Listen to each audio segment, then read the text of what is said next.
Level 1. The Chimpira, the street punk. You're 17, and school was a door that closed a long time ago. You spend your nights in the neon blur of Kabukicho, wearing a loud tracksuit and standing outside a soapland or a pachinko parlor. You aren't a member yet, you're furniture. Your job is to be the eyes of the street. You watch for unmarked police cars or rival gangs trying to scout your family's turf. You make almost zero money, maybe just enough for cigarettes and ramen. You're being tested for the one thing the Yakuza values more than talent: silence. If the police stop you, you say nothing. If a senior member hits you for standing wrong, you bow and apologize. You're waiting for the day they tell you to trade the tracksuit. Level 2. The Kumiin, the associate. You've proven you can keep your mouth shut, so now comes the Sakazuki, the sake-sharing ceremony. You sit across from your oyabun, or father, and drink from the same cup. This isn't a contract, it's a blood oath. You are now bound for life. The first thing you do is start your irezumi, hundreds of hours of teboni hand-poking needles covering your back and chest. It's a mark of no return. Your job is now enforcement. You visit small business owners who are behind schedule on their protection tax. You don't need to shout. Fear maintains the system. Level 3. The shate, the junior brother. You're 23 and you've survived your first incident. Maybe you took a fall for a senior member and spent a year at a juvenile center. You didn't snitch, so you're promoted to shate. You're off the street corner and managing the gray businesses. You oversee an illegal baccarat den hidden in the back of a luxury watch shop. You learn that the Yakuza is about logistics. You coordinate with the transporters who move illicit goods through the docks.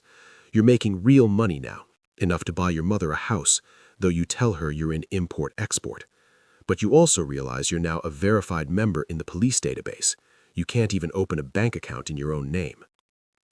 Level 4. The Wakagashira Hosa, the lieutenant. You're 30 and you run a cell of 20 men. Your job isn't violence anymore, it's strategy. You manage a specific district, ensuring the tax flows upward without attracting too much heat. When a rival family tries to move into your territory, you don't start a street war immediately. You negotiate. You meet in a private tea house, and if they don't listen, you coordinate a hit that looks like an accident. You're learning that real power is authority and finality. You also handle the discipline for your own men. If a junior associate gets high on his own supply, you're the one who hands him the silk cloth and the blade. Level 5. The Psycho Komon, the advisor. You've traded the leather jacket for a tailored Italian suit. You haven't touched a weapon in years. Your product is spreadsheets. You are the white paper fan, the brains of the family. You turn dirty street money into legitimate wealth. You infiltrate construction companies and real estate firms. You use shell companies in Panama and move assets through cryptocurrency to stay ahead of the treasury. You meet with bankers and politicians who know exactly what you are, but the money is too good for them to care. You're a predator in a suit.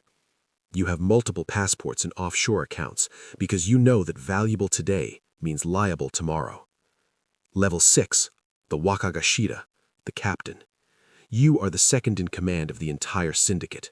Thousands of men report to you. You are the bridge between the street and the boss. You manage the infrastructure of the organization, the supply chains of precursor chemicals from China and cocaine from the West. If a shipment disappears, you don't accuse, you just ask questions. You mediate disputes between territory commanders to prevent wars that attract police attention. You've built an empire, but you're also a prisoner of the life. You haven't walked a public street without 12 former military bodyguards in a decade. Level 7. The Kumicho, the patriarch. You sit at the head of the table. You are the oyabun of a multi-billion-dollar corporation. Your word is absolute law. You negotiate with the government, offering to keep the streets quiet in exchange for being left alone. But you are also the most wanted. You move between safe houses every 3 days and communicate only through encrypted messages. You've built an empire from poverty, rising from a poor kid who wanted more to the most powerful man in the country. You have everything, but you can't even go to your own daughter's wedding because the snipers might be waiting. Level 8. The Reckoning. Every empire ends the same way. Maybe it's a RICO case that sends you to a concrete cell for life. Maybe it's a betrayal from an ambitious lieutenant who wants your seat.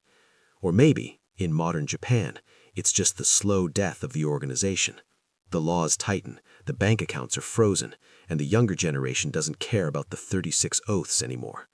You're 65, sitting in a golden cage, realizing the ladder you climbed was always resting on corpses. You saved your life with blood money, and that decision was the one that destroyed it. This is what it's like to be every rank in the Yakuza. If you want to see You Are Here of another organization, hit the like button and subscribe. What should we cover next? Let us know in the comments.